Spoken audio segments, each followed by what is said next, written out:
la... Bueno, volví a decirle contando. Entonces tu chumbo sale a las 11. 11 en punto.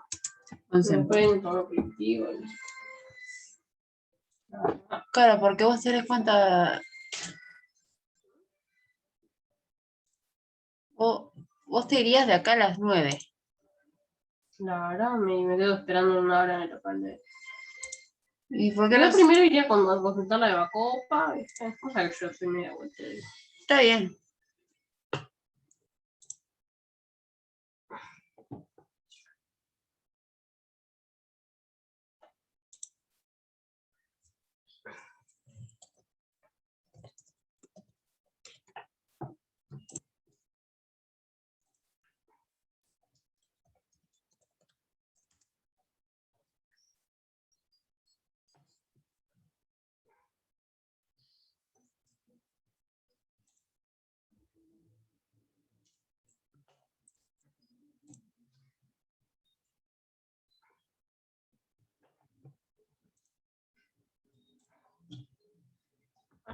No, la verdad que nunca preparo mates, pero va con amor. ¿Me traen que con amor? Si falta, decime que le agrego más. ¿Me falta? Daré como. Tomate mate.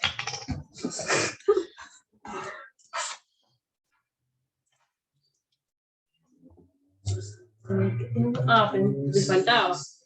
No, yo tomé, yo te estoy sirviendo a vos. No, yo sé vos. Yo. ¿Qué dices? Te lo compro. Pero...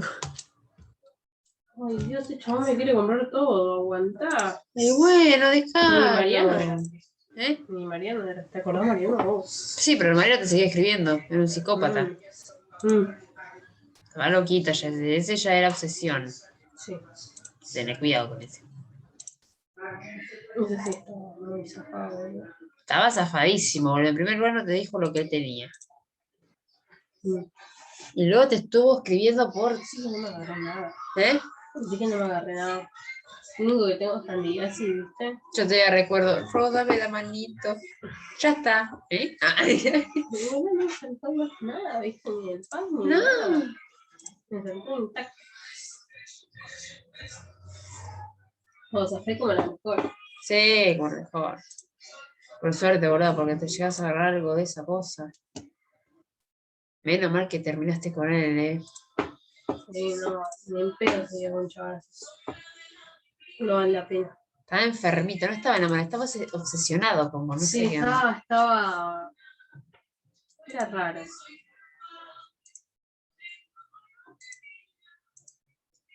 Sí, es más... Más amoroso. Sí, es... la verdad que creo que es bastante atento.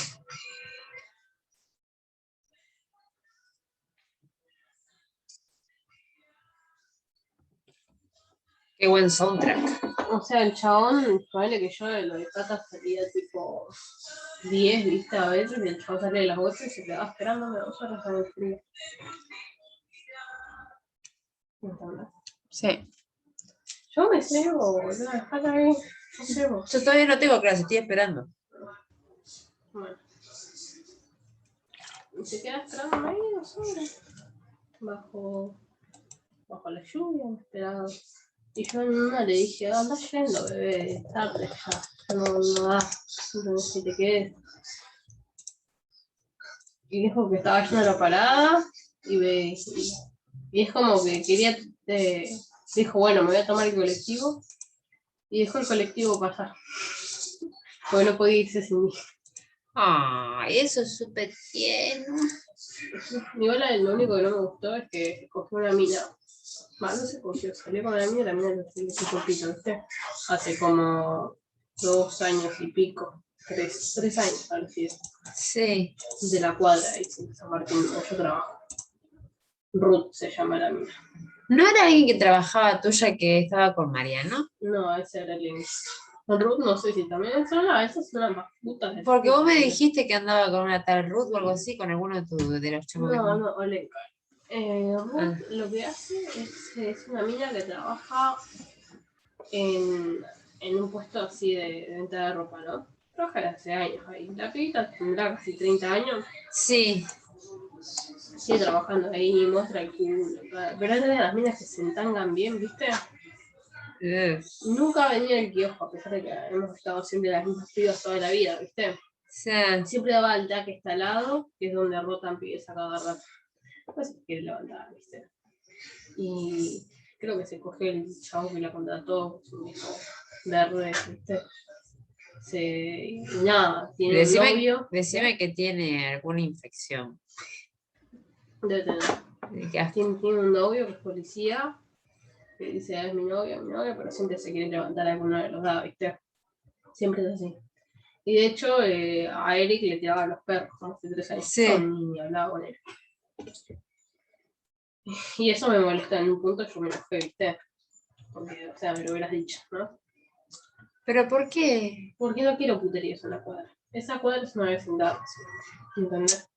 Pero vos sabes, él que va a saber, en primer lugar, que vos conoces a Ruth. Él no es adivino, mi vida.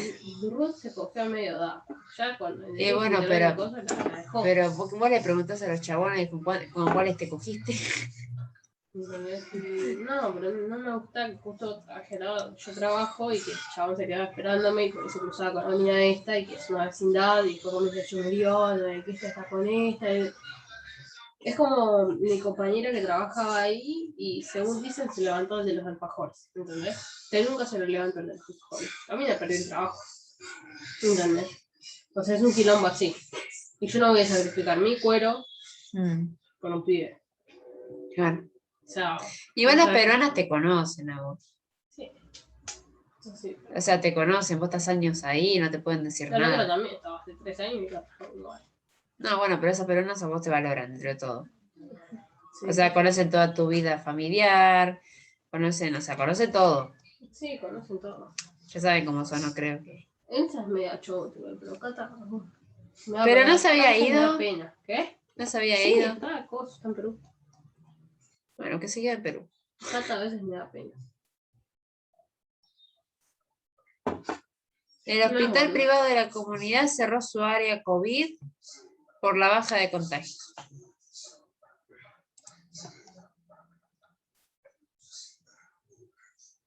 ¿Y los que tienen obra social se contagiaron de COVID? No lo sé, Rick. Artemis. ¿Qué le está buscando? No, le está diciendo que ese es su lugar. Le está peleando. Sí. A su manera, porque el gordo no se mueve mucho.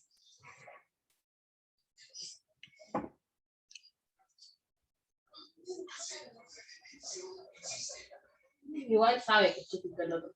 Sí, sí.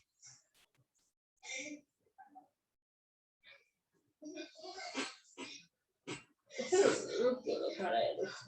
No. Tiene cara de. ¿Por qué no le pusiste el nombre? ¿Por qué no le pusiste el nombre? Porque la abuela se lo regaló a mi hermana y mi hermana le puso el nombre porque es de ella. Yo le hubiera puesto Chispita. Es que un nombre más corto. O Cookie. Tiene cara de Cookie. Sí, Cookie, sí. Cookie. No, ni pero. Artemis. Espera que se está rascando. Artemis. Igual no reconocen los nombres. De vez en cuando lo reconocen, depende, no son boludos. ¿Y tu profesor se va a conectar o no? A las 8:15 se conecta, al parecer. 8 y tanto. Son 8 menos 10. Sigue tranquis. Lo tomo con calma.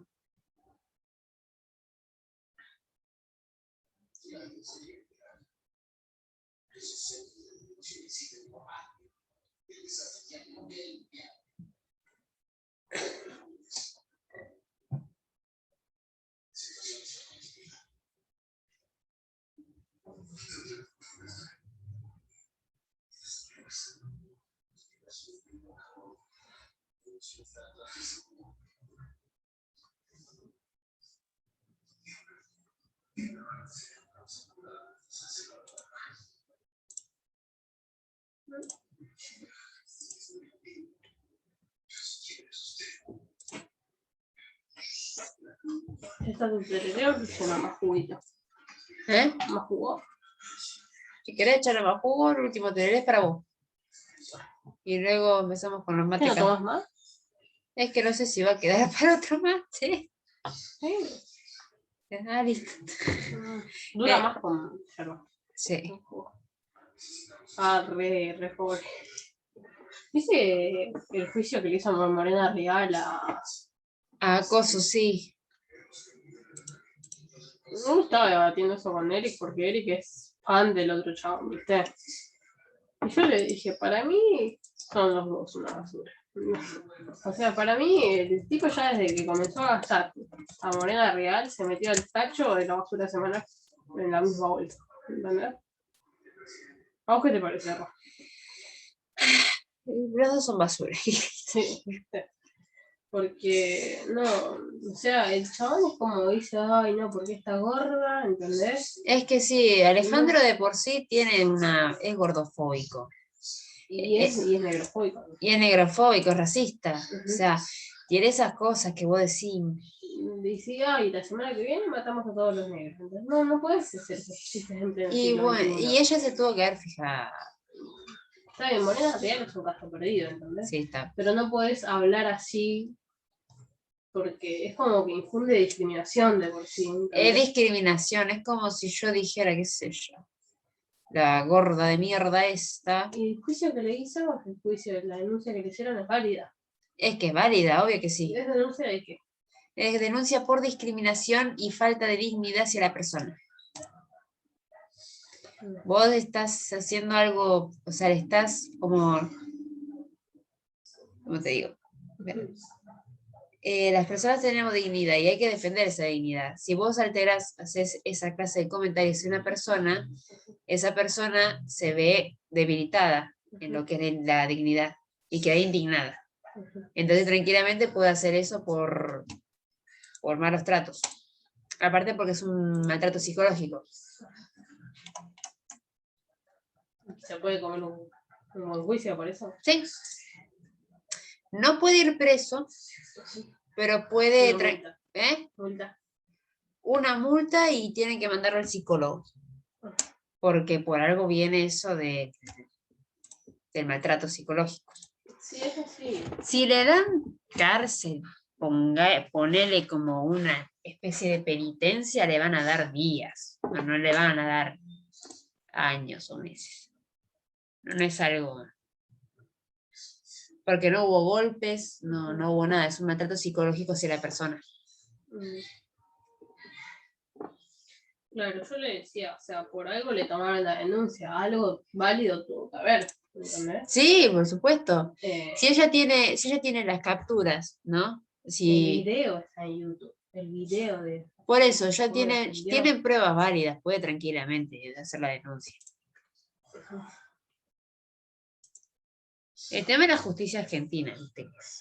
Van a cagar. Sí, es válida para el que tiene plata, y Morena Real tiene plata. Morena Real tiene plata. Después vas vos, por ejemplo, yo Sí, a claro, decir, sí, claro. mira, mi marido que yo me maltrata psicológicamente. Bueno, señora, disculpe, pero firme acá y le digan, dale, se mate. Y decirnos, pero Morena, como tiene guita, le hace el juicio. Uh-huh. Y es la hija de Jorge. Uh-huh. Sí. Ojo, Morena no es una persona que empatice mucho con la que tenga empatía, pero... Pero no se merece tampoco ese trato. Nadie se merece. No. Es que el tipo por aumentar su rating, ¿viste? Sí. Pongo agua en la pava, ¿te quieres? Sí. Está bien lo que hizo Morena.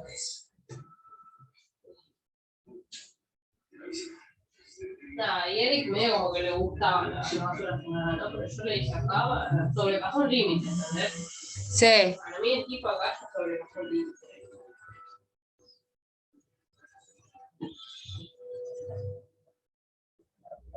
¿Sí o no? Sí. Y te pongo por la mitad, ¿no? Sí, por la mitad.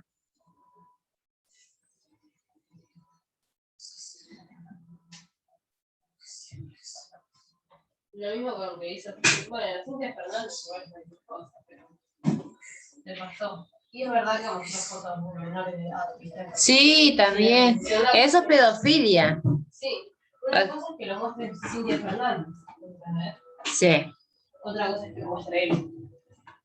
Cintia Fernández es la madre tranquilizada. Sí. Mostrar fotos de sus hijos, pero no puede ni siquiera de los pies de edad.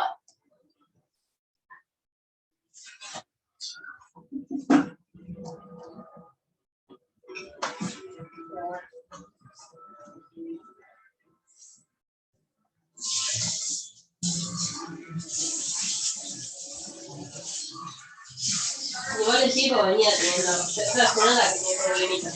Sí, tiene un montón. A mí la verdad que cuando vi el video no me causó mucha. No me causó gracia para nada. Hay mucha gente que lo apoya igual. Hay mucha gente que lo apoya, pero es que mucha gente que lo apoya. No sé cuántos suscriptores tiene. ¿Eh? No sé cuántos suscriptores tiene. No, ni idea. Sé que tiene bastante. No. Creo que ni siquiera Marito Baracu, o sea, sí. Yo sé que Marito Baracu también es otro personaje. Me parece que ni siquiera él se ha sobrepasado tanto. A ver, voy a buscar. ¿Cómo sería su Instagram? ¿Alejandro Cipolla? ¿Qué cosa? El Instagram de él para ver los seguidores. Matías Boreto. ¿Eh? Matías Boreto. Pero no es Alejandro Cipolla. No, no. Es Matías Botero, así en YouTube. Está el Está en YouTube.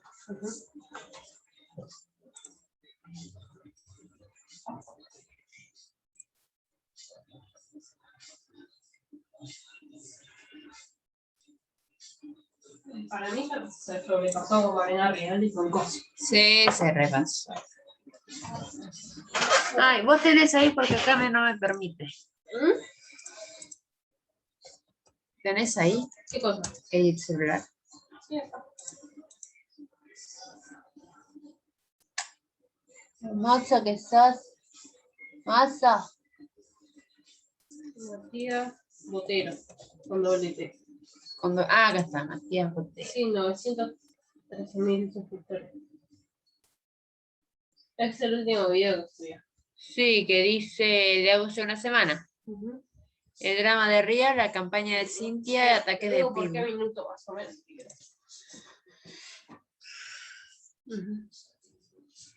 ¿Por qué no tiene volumen esto? A ver. Pensé que estaba con el auricular.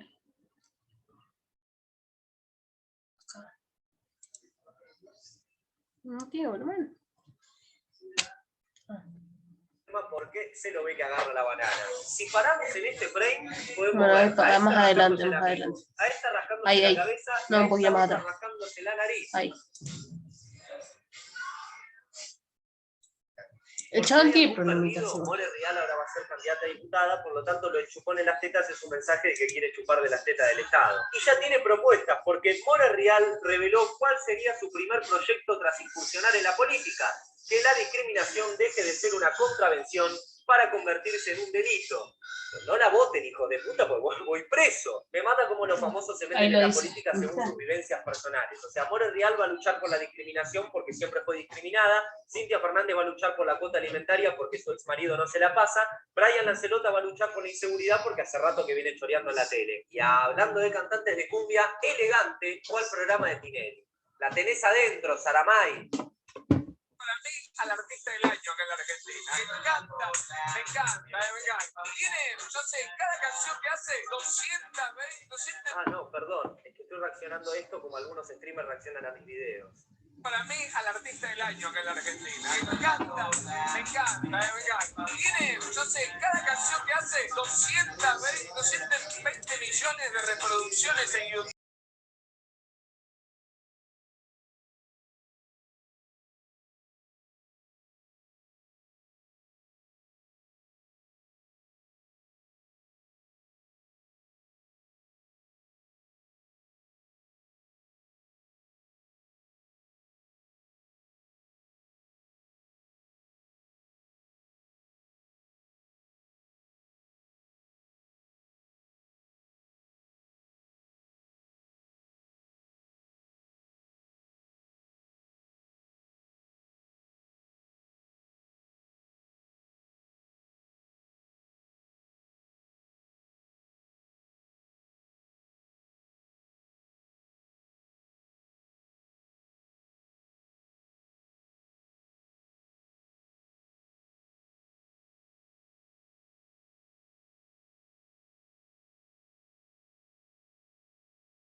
Hola, buenas tardes. ¿Cómo están? Hola, profe, buenas tardes. ¿Todo bien? ¿Estamos como para arrancar? ¿Va queriendo?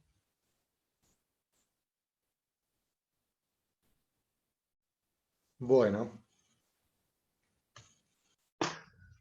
Bueno. Seguimos con módulo 4, si no me equivoco, sí.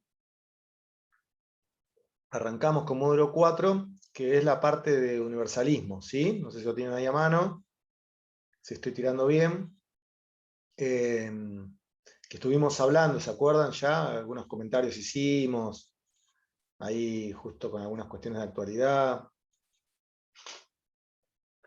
Y que quiero ser claro en esto, digamos, en todo caso lo que yo puedo aportar hoy acá es una mirada, una corriente, una vertiente de las posibles, como pasa siempre, digamos, pero a mí me gusta decírselos. En otros lados baja más como una verdad única. En todo caso, me interesa que puedan tener ustedes una perspectiva, si se quiere, distinta a la que suele ser la perspectiva o la mirada común, hegemónica, si se quiere, o que comúnmente es la analizada tanto en los textos de derechos humanos como en las cátedras. ¿Por qué digo esto? Porque a mí me parece que nosotros tenemos que lograr a través de esta cursada un poco incomodar a ese estudiante, a esa estudiante de derecho, de la posición cómoda a la cual nos lleva el consabido sentido común, si se quiere ponerle un término, ¿no? Entonces, lo que creo es que debemos, en todo caso, tensionar la discusión, la mirada, complejizarla, ¿sí? Y con ese objetivo es que a mí me parece interesante que ver el tema de la universalidad de los derechos humanos es mirarlos de distintas perspectivas, más allá de lo que dicen los instrumentos de derechos humanos, o la mirada como característica de los derechos humanos, su universalidad. Entonces, si yo digo que la característica de los derechos humanos es su universalidad, difícilmente pueda pensar algo con respecto a la universalidad distinto a eso que ya está dicho, porque es así. Entonces yo te tomo, ¿cuáles son las características de los derechos humanos? Vos te me sentás enfrente y me decís, la universalidad es una de ellas. Bueno, listo. Entonces, ¿qué voy a discutir de la universalidad si yo ya te estoy diciendo que eso es una característica propia que componen los derechos humanos? Lo cual es una característica sin lugar a dudas. Lo que vamos a intentar nosotros en todo caso es mirarlo un poquito más compleja, digamos, no tan dada. ¿Por qué? Porque en principio nos debería, por lo menos los que estamos acá, que somos 18, nos debería generar dudas ese concepto de universalidad. O sea, piensen el trasfondo del término, ¿no? ¿Por qué nos debería generar dudas? Y porque vos prendés, no sé, National Geographic, prendés un canal de documentales, prendés los canales de historia y demás, y lo que ves en el mundo, en este maravilloso planeta, no ves algo tan universal, en términos de como que todo es muy igual. Me parece a mí, vemos lo contrario. Vemos colores distintos, vemos geografía distinta, vemos cultura, vemos prácticas, vemos saberes. Es un montón de cosas que son todas distintas. Entonces, si vos ves todo eso, pero por otro lado yo te tiro un tomo grandote así que te habla de la universalidad, es complejo que vos puedas decir, bueno, pero ¿cómo yo junto en mi cabeza todo lo que veo y después digo, y los derechos humanos son universales y son vistos de esta forma? Entonces, lo primero que uno dice es, si es que se anima a afrontar este desafío, es decir, bueno, a ver, somos 5.500 millones de seres humanos en este planeta. Por lo pronto, parecería muy jugado de que una mirada filosófica, política sobre los derechos humanos sea compartida por esos 5.500 millones de seres humanos en el planeta. O vemos culturas que llamamos culturas milenarias, porque son culturas que tienen una raigambre muy fuerte, que todavía sostienen, no solo en lo idiomático, sino en lo culinario, en el arte, digamos, en los rituales, etcétera, etcétera. Reconocemos todo eso porque lo vemos, pero los derechos humanos son universales. Ahí tiene que haber, digamos, nos tenemos que por lo menos plantear nosotros si están así, tan claro. ¿Se comprende? Entonces digo, lo que me parece a mí es que nosotros lo que deberíamos poder ahí es decir, bueno, en principio, esa universalidad es una universalidad que todos comparten. No digo quienes abiertamente procuran violar derechos humanos, porque esta es otra, ¿no? Yo digo, bueno, no, no sé, digo, no quiero utilizar nada. Los Khmeres rojos de Camboya, que asesinaron entre hambrunas y genocidios a 2 millones de personas. Y bueno, eso no están a favor de los derechos humanos, no, claro. Con eso no tenemos nada que discutir. ¿Bien? Pero no todo es un genocidio. Digamos, hay quienes están dispuestos, porque internalizan que hay que respetar la vida, que no hay que violentar a las personas o torturarlas, pero tienen distintas perspectivas sobre cómo se hace eso, cómo se llega a ese objetivo. ¿Bien? Porque por fuera de esto que yo mencionaba recién, incluso digo hasta los que violentan derechos humanos, esto hay que decirlo, en la Argentina, cuando vino la Comisión Interamericana de Derechos Humanos a hacer lo que se llama su visita in loco, que es su visita en el lugar, ¿no? Para después lo que va a ser el famoso informe de la Comisión Interamericana de Derechos Humanos, antes de la Guerra de Malvinas, en todo caso es un condimento muy importante de por qué posiblemente se provoca esa guerra. Los militares en la Argentina, que tenían centros clandestinos de detención, que tiraban personas vivas al mar, que se apropiaban de niños, de las personas que habían sido asesinadas o desaparecidas, sacaron calcamonías que decían los argentinos somos derechos humanos. ¿Qué quiero decir con esto? Que hasta los que violan derechos humanos entienden como un valor decirle al resto del mundo, no, nosotros respetamos los derechos humanos, nosotros no violamos los derechos humanos. O sea que en definitiva es un valor asequible, es un valor al que muchos quieren llegar, incluso los que no lo comparten, bien, pero no se quieren poner del lado del que los dice.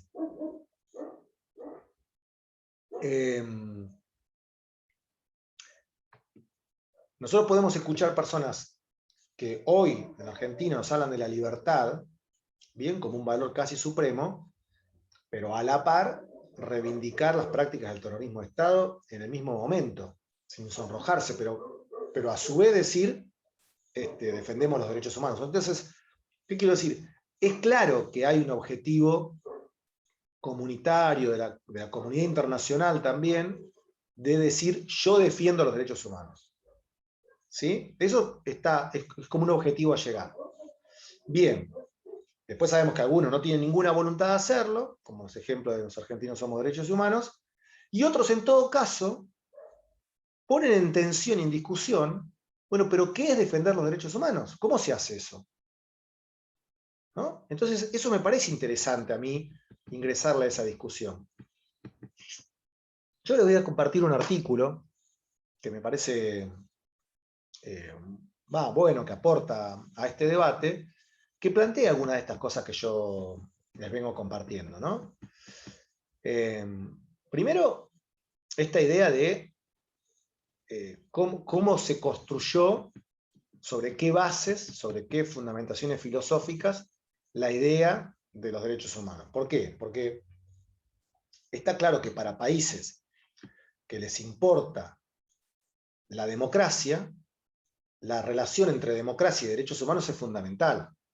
Si yo digo soy un país democrático, difícilmente pueda decir soy un país que violenta los derechos humanos, porque precisamente hay una imbricación entre democracia y derechos humanos, ¿sí? Ahora, esa relación entre democracia y derechos humanos también debería preguntarse si ese sistema de democracia para distintas culturas permite también que haya un sistema de derechos humanos que integre también esas distintas culturas. Hay un ejemplo interesante cuando se habla de decir, bueno, sí, vamos a respetar las particularidades de las distintas culturas. Por ejemplo, América Latina, una tensión importante que tiene América Latina, que es el respeto de sus comunidades indígenas.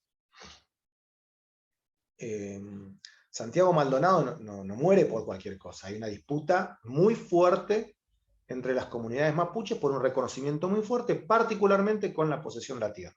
Está en fuerte discusión porque el sistema latinoamericano de protección de derechos le viene diciendo a los países, ojo, que hay que devolver tierras a las comunidades que fueron desplazadas de las tierras originarias para que vuelvan a vivir en comunidad. Bien, tensión en la Patagonia, en el sur argentino, Chile, ni hablar. Bueno, bien. ¿Qué dice, por ejemplo, la Constitución mexicana? La Constitución mexicana dice, los pueblos indígenas tienen derecho a aplicar sus propios sistemas jurídicos. Un montón. Los pueblos indígenas tienen derecho a aplicar sus propios sistemas jurídicos. Coma, sujetándose a los principios generales de esta Constitución. Entonces, bueno, tiene derecho, pero sí cumple y no se aparta de los derechos de esta Constitución. ¿Y cuáles son el sistema de derechos que prevé esta Constitución? ¿Quién lo redactó? ¿Bajo qué filosofía política y jurídica? Bueno, durante la Constitución, el constitucionalismo mexicano, hay claramente una hegemonía que construyó ese sistema normativo. Entonces, decir, las comunidades indígenas pueden aplicar sus propios ordenamientos, pero no pueden ir en contra de todo esto, es decir muy poco.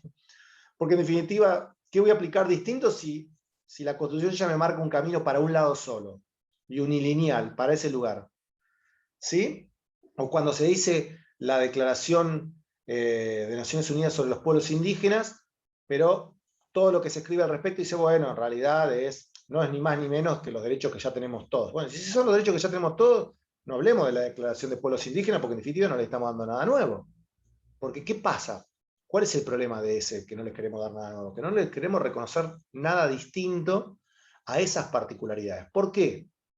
Porque hay una construcción muy fuerte que hace referencia a esto de que los derechos humanos son universales.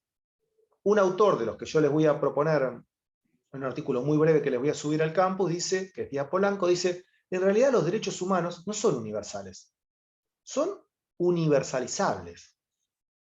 Dice, el liberalismo se ha presentado como universal, pero en realidad no deja de ser una doctrina con pretensión de universalidad. Es muy interesante esto. Porque si yo le reconozco que es una doctrina con pretensión de universalidad, lo que le estoy reconociendo es que en definitiva es una particularidad que se trata de universalizar. ¿Se comprende esto? Es decir, ¿se acuerdan de lo que hablamos del contrato social? ¿Cuál era el sujeto oculto del contrato social que decíamos acá? El hombre blanco, europeo, libre, propietario. Eso universalizó el contrato social. Todos firmamos el contrato social de macanudos que éramos. Ese sujeto fue el sujeto que se premoldeó como el sujeto que participó del contrato social. ¿Qué nos dice Díaz Polanco? Nos dice, esa universalidad no es ni más ni menos que una particularidad que hegemonizó al resto. No era universal.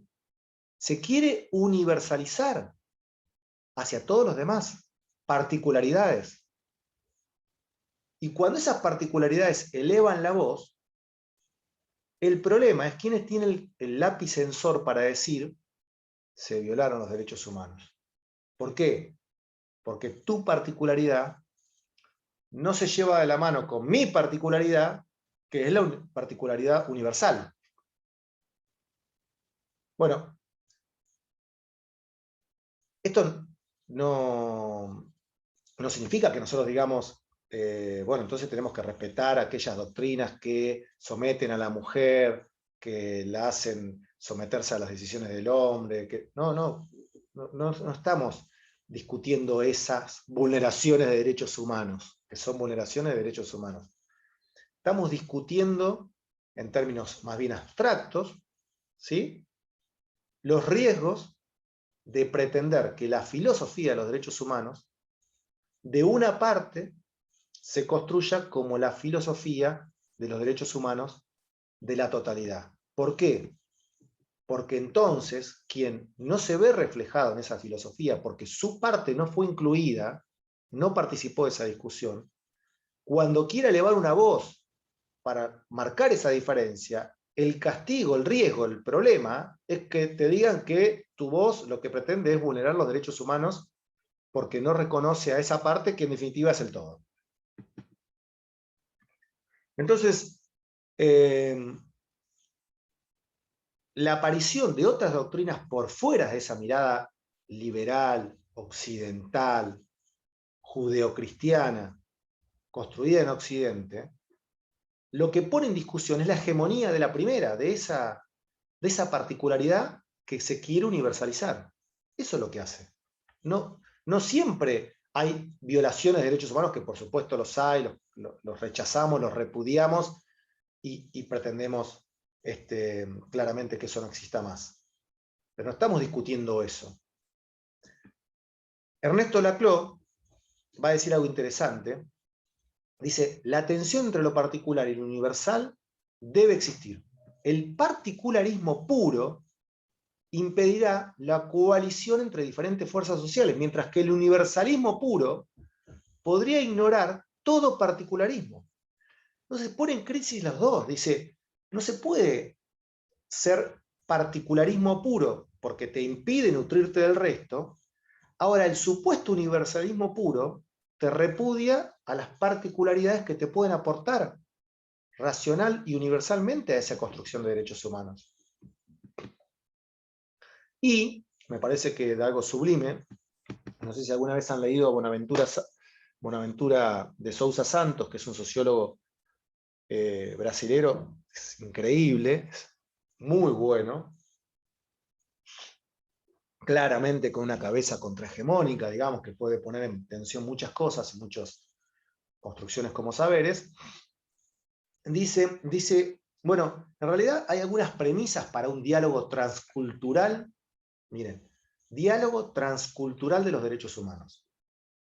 Él dice, si nosotros nos animamos a transcurrir un diálogo transcultural por los derechos humanos, podemos crear una multiculturalidad de los derechos humanos, que no es la misma que esta construcción particular, universalizable de los derechos humanos, sino que asumir el desafío de crear un diálogo entre distintos saberes y entre distintas culturas.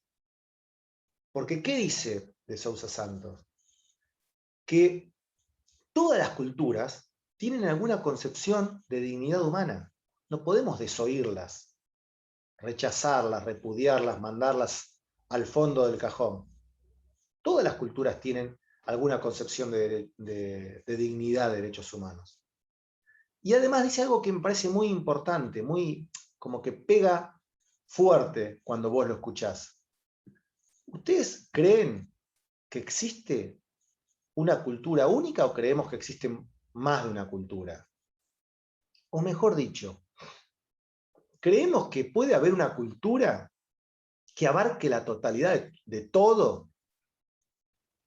¿O que vemos en la calle, en la sociedad, en la inmigración que nos toca compartir con otros países? ¿O vemos que hay otras culturas, además de la que, en todo caso, el ámbito en el cual nosotros nos formamos, ¿no? Vemos que hay otras culturas. Ahora, ¿por qué creer que hay una cultura que englobaba a todas? Dice Sousa Santos. ¿De dónde se construyó eso? ¿Cómo llegamos un día a la conclusión de que hay una cultura única que completa a todos los demás? Bueno, claramente eso no es cierto, por eso es importante revalorizar que esas culturas también existen. Y que los conceptos de dignidad son diferentes en todas las culturas. No solamente que todas las culturas tienen una concepción de la dignidad humana, sino que precisamente si hay culturas, si hay muchas culturas, en San Luis, la Secretaría de la provincia de Buenos Aires se llama Secretaría de las Culturas. Es interesante, ¿eh?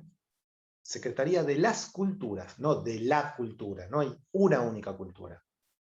Entonces, si reconocemos que existen esas culturas, existen distintos conceptos de dignidad dentro de esas culturas. ¿Sí? Es más, para algunas culturas, cuestión que por ahí nosotros claramente no compartimos porque pensamos que los derechos son integrales, hay derechos civiles y políticos que son más importantes que los derechos económicos, sociales y culturales. ¿Qué hacemos con esa cultura? ¿Hacemos como que no existe? Más allá de nuestra posición en cuanto a la integralidad de los derechos y que el ser humano tiene que ser respetado integralmente en todos esos derechos. Pero hay culturas que piensan otra cosa. ¿Cómo las integramos? Entonces, todos esos autores dicen que el debate, ¿no?, entre universalismo y relativismo cultural es falso en realidad. ¿Sí? ¿Por qué? Porque lo que se presenta como universal es particular. No hay un relativismo de un lado cultural y un universalismo del otro. No, lo que hay es particularismo de los dos lados. Lo que pasa es que uno logró hegemonizar al conjunto, pero los dos son particulares. O las que están en tensión tienen su particularidad. Entonces dice, lo que sí en realidad está en discusión son dos formas de construcción política de los derechos humanos. Eso sí es cierto. Hay dos formas de construcción política de los derechos humanos. Una desde la cultura occidental liberal y otra que se propone, y en esto los invito a pensarla, a problematizarla, a complejizarla, que es la construcción de una filosofía y una política de derechos humanos con un diálogo transcultural detrás, que genera diversidad, que genera avances y retrocesos, que plantea discusiones, pero que en realidad es la única que puede ser construida a través de un consenso. Porque las otras no han sido construidas a través de un consenso. Este artículo yo se los voy a subir. ¿Sí? Y también quiero ver con ustedes, por lo menos un pantallazo de algunas culturas que piensan sobre los derechos humanos. Algunas culturas que no son la cultura occidental tal cual nosotros conocemos, abrevamos y claramente como sociedad nos encuadramos. Pero quiero que veamos un muy breve reportaje de un programa norteamericano que es una entrevista que le hacen a un politólogo que ha estudiado muchísimo Medio Oriente, el Islam y la cultura musulmana, que es norteamericano, muy interesante para seguir en Twitter, y el reportaje es recontra picante. Pónganse rápidos y estén atentos a escucharlo porque es rápido. Pa. Y yo lo pongo y arranca enseguida. Así que presten atención y después dura 2 o 3 minutos, muy breve, y hablamos. ¿Sí? ¿Les parece? ¿Estamos? Bueno, vamos a ver cómo sale esto. Compartir pantalla. Acá.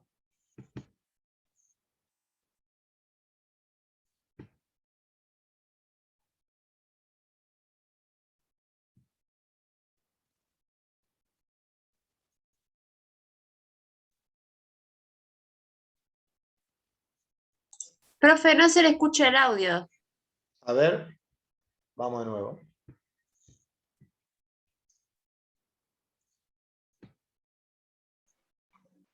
No se escucha. ¿No se escucha? Esperen, ¿eh?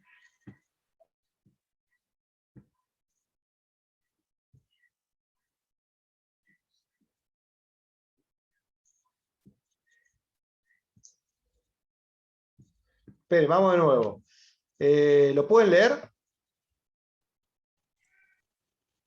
¿Pueden leer la traducción? A ver. Puede Sí, leer. creo que sí. ¿Se puede leer? Sí, ¿Y sí. el audio por qué? Yo tendría que bloquear mi audio para que... A ver. A ver, Leticia, ¿cómo hace el profesor para compartir un video que se vea, que se escuche el audio? Qué raro el audio que no se escuche. Ay, cómo era. No, lo Bueno, pasa no que se hagan problema. ¿Lo pueden leer al subtitulado? sí. Sí, se lee. Sí, Bueno, sí. Sí, sí. vamos, lo pongo de nuevo. Me pasa lo mismo, no sé por lo que hice.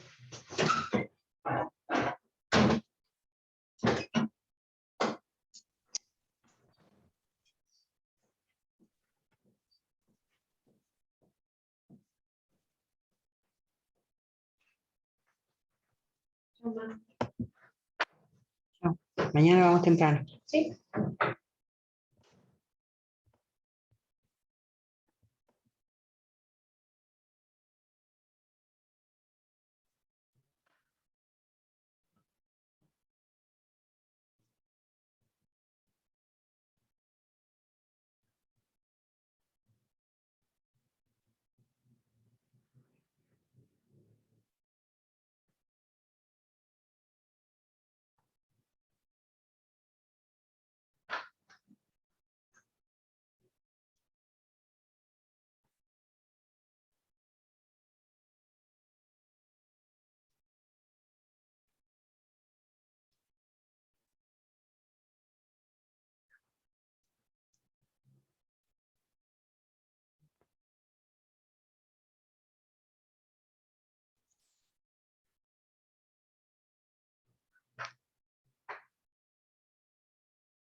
He says it's a, hold on a second, because he says it's a Muslim country from.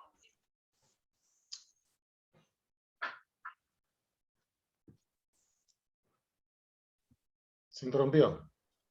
Mm. Sí, porque les quise poner el audio y toqué mal. A ver, vamos de nuevo. Esperen, un segundito. Igual en lo último se escuchó un poquito. ¿Ah, sí? Que está muy bajo, entonces grabado. Escucho.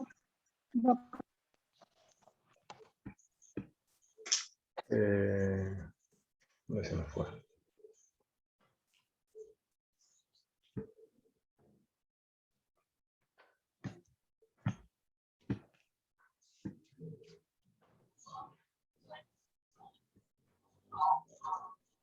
Ahí estamos. No, todavía no se No se escucha. escucha. ¿Pero el video se ve? Sí. Sí, sí, el video se ve y se puede leer. Bien.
Tu gato.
Bueno, ¿la pudieron seguir a la conversación? Sí, sí. Sí, sí. ¿Sí? No sé, la verdad que no sé cómo se hace para destrabarle el sonido. He compartido otro si no he tenido problema, pero bueno. Ah, ¿Qué se me parece entendió. interesante? ¿Cómo? Se entendió, digo. Ah, ¿qué me parece interesante del video para pensar con usted? Si no lo hubiera colgado directamente, pero me gustaba, como no era muy largo. A ver, están re chiflados. Pará, vamos a leer acá los comentarios. Están re chiflados en esa parte del mundo. Bueno, le han agregado una perspectiva jurídica. A ver, ¿cuál es la discusión que plantea Aslan, el profesor? ¿Qué pone en discusión él? ¿Qué pone en crisis de esa discusión que le proponen los periodistas? ¿No? Generalizar. Es una cosa que le marca muy fuerte porque los periodistas todo el tiempo les pega una revolcada impresionante, es maravilloso, y termina Sí. la charla diciéndoles lo más preocupante es hacer generalizaciones como ocurrió en este reportaje. El Claro. periodista le termina diciendo, nosotros solo hacemos las preguntas. Claro. ¿Cómo? Ah. ¿Qué me parece interesante? Que la discusión, ahí lo plantea también Rocío, digo, la discusión que él les plantea es que ustedes les dicen, usted me dice de los que practican la religión musulmana, o los musulmanes le marcaban los periodistas. Entonces él les marcaba la diferencia entre países que practicaban la religión musulmana, pero que algunos violaban los derechos humanos y otros no. E incluso él intenta 2 veces introducir una discusión que para los norteamericanos es una discusión que parecía que está vedada, digamos, que no tiene ninguna trascendencia ni es importante. 2 veces intenta decirles, en estos países musulmanes que yo les hablo, las mujeres fueron presidentas. ¿Cuántas tuvimos acá? Ninguno de los dos le retoma las 2 veces que él se los plantea. ¿No? Como una cosa así, vos me hablas de los derechos de las mujeres. Ahora, ¿por qué no te planteás que en la democracia más antigua del planeta nunca gobernó una presidenta mujer. Pero lo asusaban a él con la cultura musulmana. Y él me parece que es muy interesante lo que él plantea, porque él pone en discusión, claro, ¿quiénes la practican? Como los católicos, ¿no? Como los católicos. Digamos, como los curas en la Argentina que fueron condenados por genocidio por exculpar a los militares de que lo que estaban haciendo era sanear el país, ¿no? O participar de confesiones durante la tortura y salir, esperar que sigan torturando, volver a entrar a ver si al cura le contaban algo, ¿no? Eso, digamos, el caso de Volvernich en La Plata, un cura que tuvo unas participaciones terribles durante los procesos de tortura.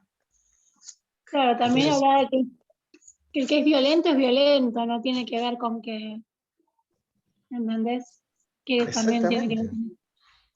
El que es criminal con la religión que quiere agarrar. ¿Me entendés? Entonces está muy bien como él lo plantea, porque ¿cuál es el riesgo que nosotros tenemos que avisorar? Digo, y yo el otro día como provocativamente se los tiraba con el tema de Afganistán.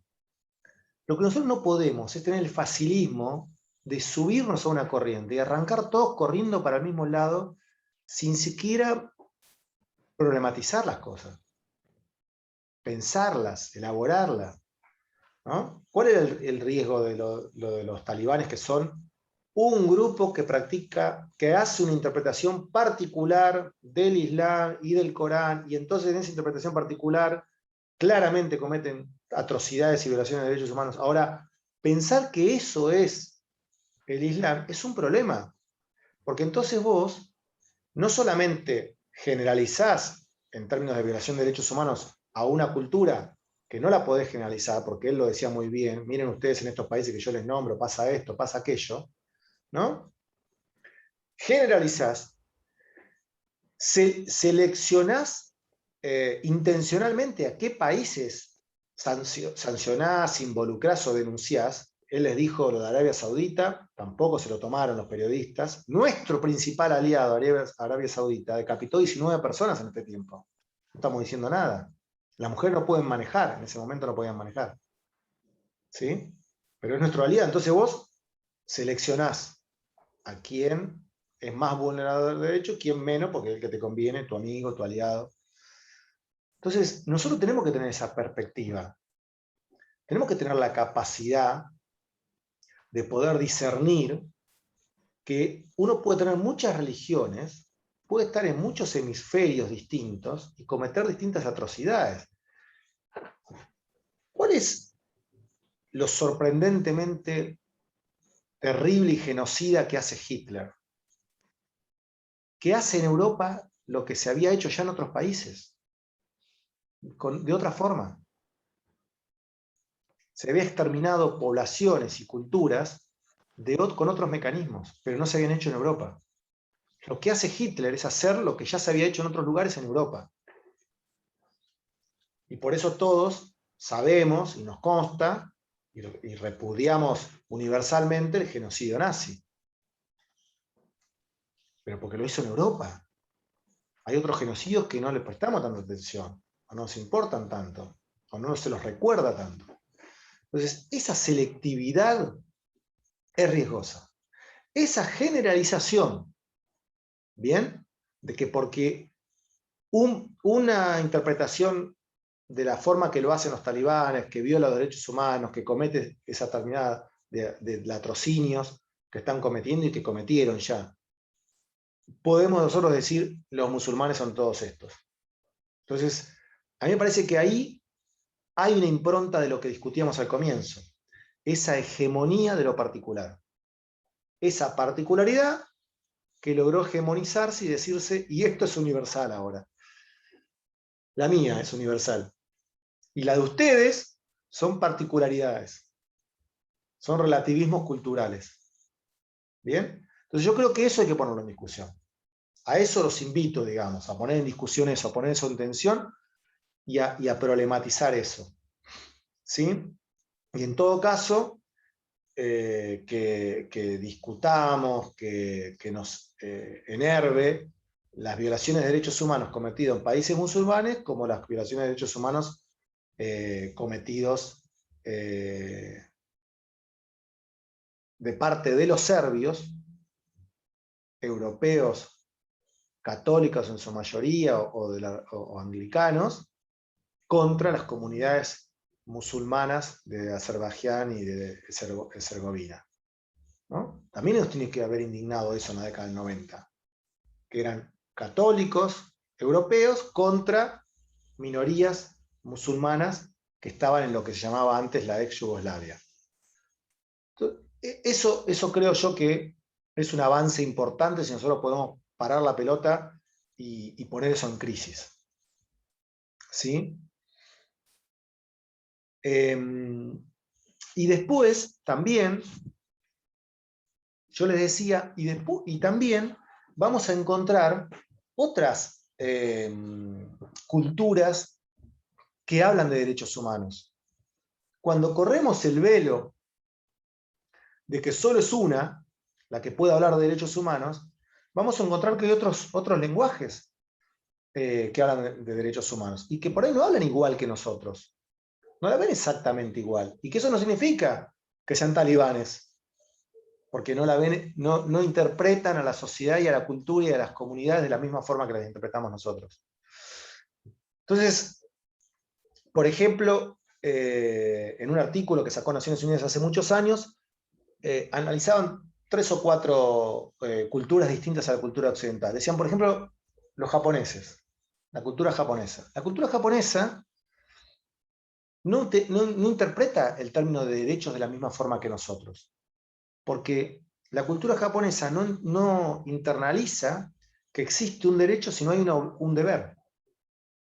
Entonces relacionan el término derecho con el término, con la posibilidad de que existan deberes para que existan esos derechos. Y además tiene una mirada particular también del sujeto, porque no ven al sujeto como nosotros en términos individuales, sino que la familia es una institución colectiva. Entonces la familia como institución colectiva tiene que tener reconocimientos que no son iguales, pero que sí existen con respecto a los individuos. Eso es una particularidad del derecho japonés, que para nosotros está lejísimos, que si yo lo quiero universalizar, para ellos resulta ser una imposición. O hablando del mundo del Islam, yo lo decía la otra vez, hay una cultura profunda en el Islam donde la relación entre derecho y moral es mucho más imbrincada que la nuestra. Entonces nosotros no podemos desoír que eso es parte de la cultura y de la práctica de la religión y que es constitutiva de esos estados. Por eso, algunos estados llegan al extremo de aplicar la religiosa como la ley que gobierna a su sociedad. Y otros, encima la aplicación de esa ley es tan restrictiva que claramente la aplican ya de una forma en contra, abierta y vulneratoria de derechos humanos, como es el caso de lo que mencionábamos en Afganistán. Pero no significa que no haya una comunidad que tiene una lectura de los derechos humanos. O en el caso de lo que eran las repúblicas socialistas soviéticas, ¿no? El ex conjunto del bloque comunista, que cuando Naciones Unidas empieza a elaborar un tratado internacional de derechos civiles y políticos, el bloque soviético le plantea a Naciones Unidas, dice, ¿pero cómo? Dice, vamos a hablar de los derechos civiles y políticos y los económicos. ¿Y qué termina ocurriendo? Termina ocurriendo que Naciones Unidas dicta en el mismo año 2 instrumentos paralelos, no uno, 2. Uno se llama Tratado Internacional de Derechos Civiles y Políticos y el otro se llama Tratado Internacional de Derechos Económicos, Sociales y Culturales. ¿Y saben qué? Estados Unidos firmó el primero y no firmó el segundo. Y la Unión de Repúblicas Socialistas Soviéticas firmó el segundo y no firmó el primero. ¿Por qué? Porque había una mirada distinta de los derechos. y no hubo forma de zanjarla, o sea que existen variantes, porque precisamente hay una mirada en esa oportunidad anclada en el materialismo histórico que claramente lo determinaba de esa forma. Y después me parece interesante un caso de ejemplo que es en el derecho hindú. Vieron que el derecho hindú tiene esta construcción del karma, ¿no? Que es un poco que cosecharás tu siembra, digamos, que vas a recibir lo que generaste, te va a volver lo que vos hiciste. Y es tan así que el derecho hindú no tiene una palabra que se transcriba en derecho. No se puede traducir del inglés o al español la palabra derecho al hindú porque no tiene un lenguaje que lo asimile. Porque esta concepción del karma, que claramente viene con una imbricación profundamente religiosa, es más parecida a una cuestión como de justa exigencia. Es decir, no existe la palabra derecho, existe la justa exigencia, pero la justa exigencia es porque por justicia yo hice algo para poder exigirlo. Todas estas matices que yo les estoy planteando es precisamente para que nosotros podamos comprender de que existe esa diferencia, esas diferentes culturas y diferentes sociedades que tienen distintas interpretaciones y particularismos sobre los derechos humanos, que se conocen tanto como universales. Estaría mal si yo dijera entonces que hablar de derechos humanos es hablar de un constructo histórico, social y cultural. No, no está mal. No está mal, es una posición filosófica y política. Los derechos humanos occidentales, y es una construcción filosófica y política los derechos humanos vistos desde otras culturas. Es decir, lo que nosotros tenemos que quitarle al derecho, lo decíamos al comienzo de la cursada, esa mirada de bloque autosuficiente, esa cosa de la teoría pura, digamos, que tanto mal nos ha hecho. La teoría pura, hay que quitarle ese halo de construcción normativa desapegada de la cuestión cultural, religiosa, social, económica. Entonces, si nosotros le quitamos ese halo, nos damos cuenta que hay posiciones, esa construcción que vos decís, una va a ser la occidental, otra va a ser la musulmana, otra va a ser la hindú, otra va a ser la japonesa, y el desafío, en todo caso, es cómo construimos una tomando todo eso,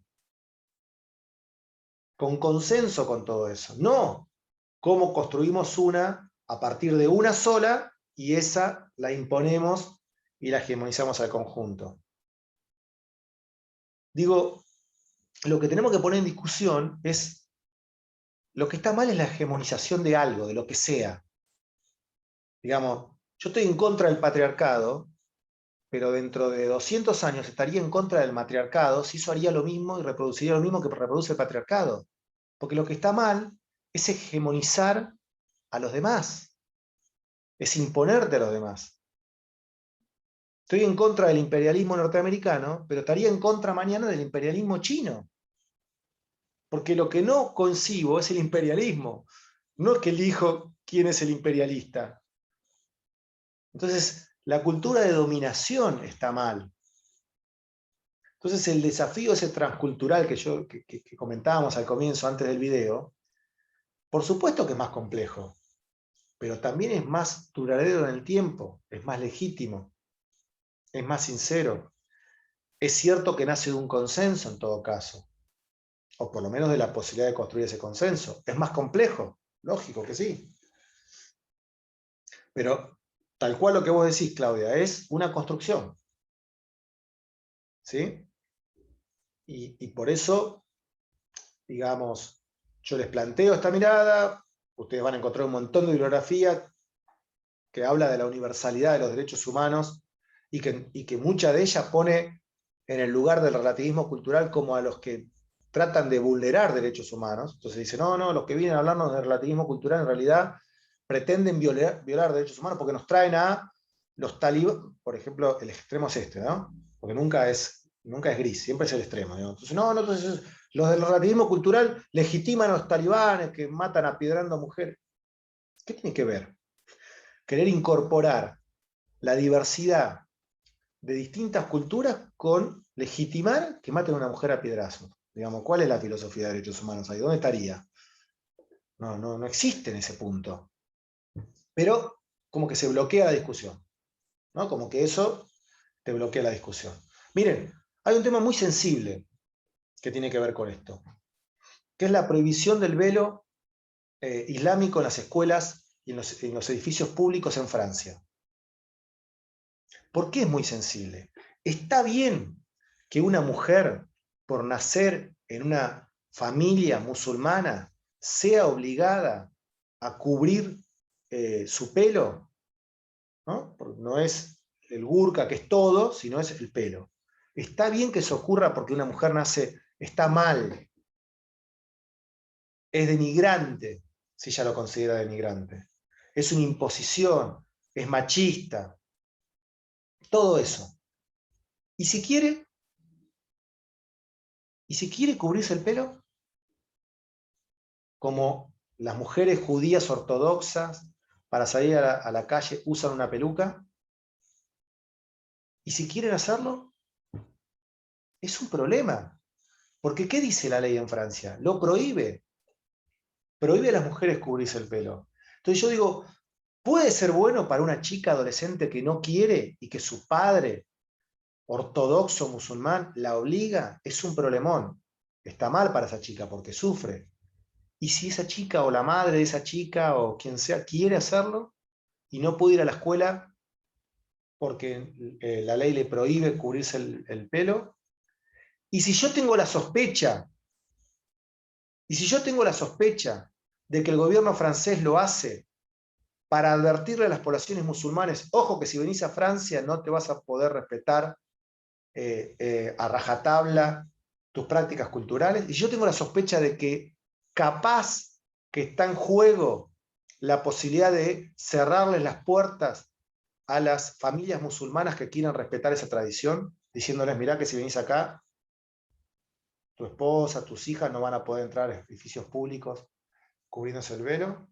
Y si yo tengo esa sospecha, capaz que es un problema. Porque si yo tengo esa sospecha, lo que estoy viendo es que en realidad, bajo el discurso de los derechos humanos, impongo una obligación que termina vulnerando la práctica cultural de esa persona. No es fácil el tema, ¿eh? Lo traigo a propósito porque tiene muchas aristas y es complejo. Ahora, es complejo, tiene muchas aristas, hay que meditarlo, hay que pensarlo, hay que escuchar, hay que permitir que hablen las personas involucradas. No es como antes, ustedes lo habían escuchado más de una oportunidad sobre niños, niñas y adolescentes, el objeto de tutela, ¿no? El niño que lo protegía. Entonces, como lo protegía, lo metía en un orfanato, lo desconectaba de la familia, porque lo protegía, y como era un objeto a ser protegido, ponía acá, lo que se me ocurría a mí, porque yo era el protector, Estado, ¿no? Bueno, ya desandamos ese camino del objeto a ser protegido. Nos dimos cuenta que eran seres humanos, seres pensantes, que podían tener decisiones, que podían opinar según la edad, ¿no? y el desarrollo. Bueno, capaz que entonces con el resto de las comunidades, de las culturas, también podemos entablar esos diálogos maduros, sinceros, democráticos, plurales, que nos permitan escuchar también qué están pensando. Entonces, por eso digo que, si ustedes me preguntan qué dos preocupaciones dejo acá, son que se violen los derechos humanos, la primera, es una gran preocupación, que se utilice una construcción jurídico determinada de los derechos humanos para hegemonizar una cultura e imponer, sea por las armas, sea por la invasión, una posición occidental determinada. Las dos cosas me preocupan. La violación de derechos y utilizar la herramienta de los derechos humanos como un eje. Naciones Unidas tenía una práctica, que cada vez empezó a usarla menos, que eran intervenciones humanitarias. En los 90 se escuchó mucho, ¿no? Naciones Unidas va a ser una intervención humanitaria. ¿Qué te decían después todos los países? Mirá, esto tiene más de intervención que de humanitario. Con la idea del humanitario al final me terminás interviniendo todo.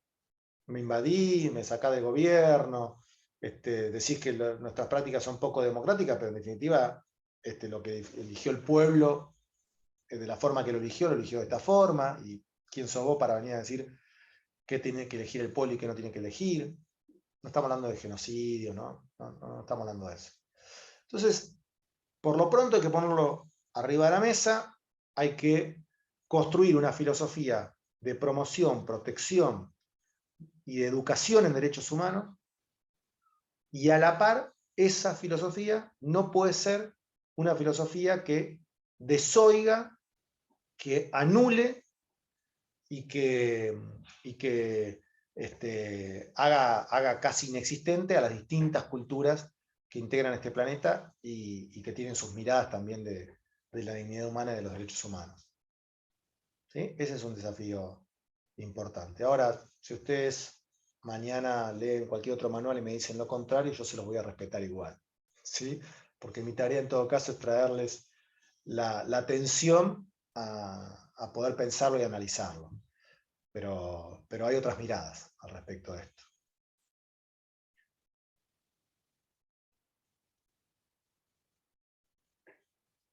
¿Alguna duda, alguna opinión? Aceptamos por el chat también, los que no tienen cámara prendida.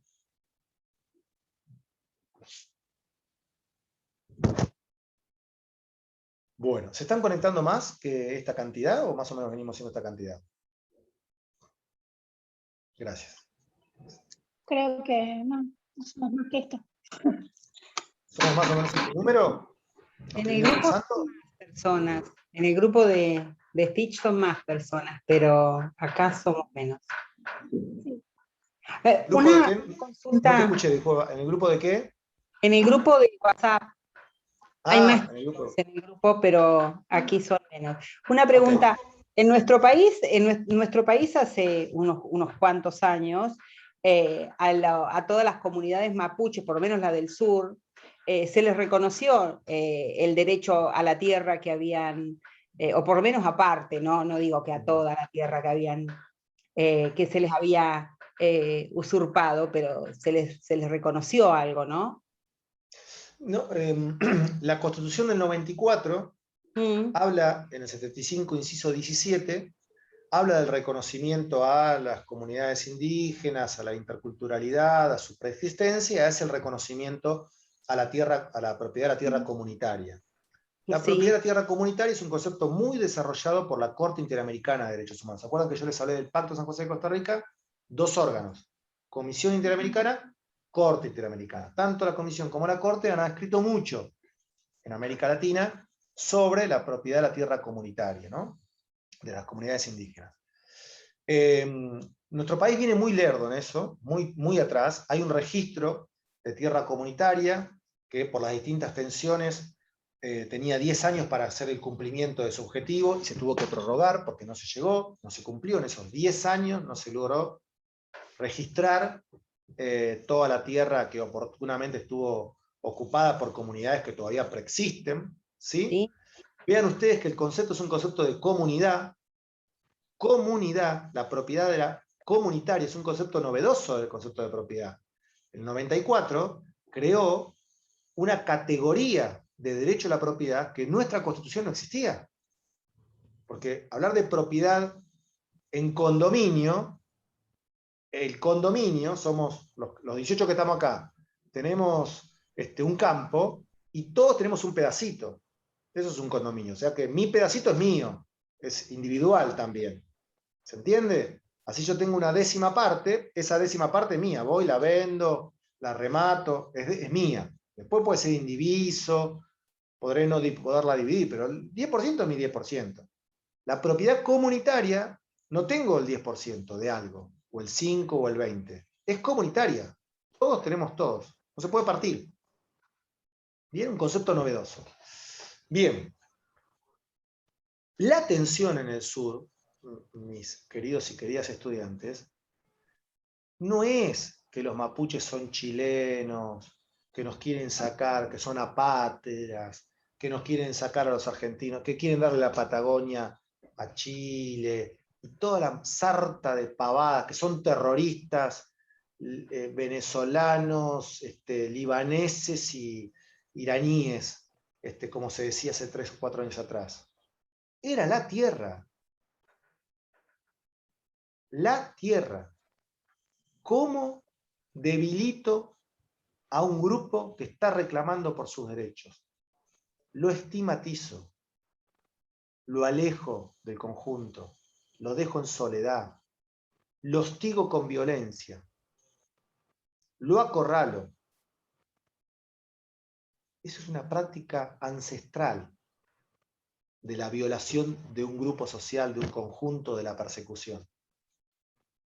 Entonces, todo lo que pasó, con lo que pasó, yo después de aquí no digo que no haya delitos, son cosas distintas, digo. Yo digo, toda la construcción social, comunicacional, jurídica, de que querían partir el país, de que querían cometer delitos, de que en realidad eran terroristas peligrosísimos. ¿Cuántos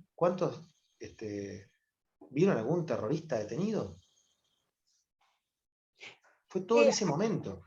Hay una cuestión que a lo mejor tiene que ver más con lo que se escucha fuera de lo que es la Patagonia en sí. Digo porque yo viví 25 años en la Patagonia y incluso tengo familiares políticos que son descendientes de mapuches y que hoy comparten mucho territorio en la comunidad que fue restituida por el Estado y fueron indemnizados. A lo mejor son un pequeño grupo que tuvo la suerte de que el Estado le haya podido reconocer algo, ¿no?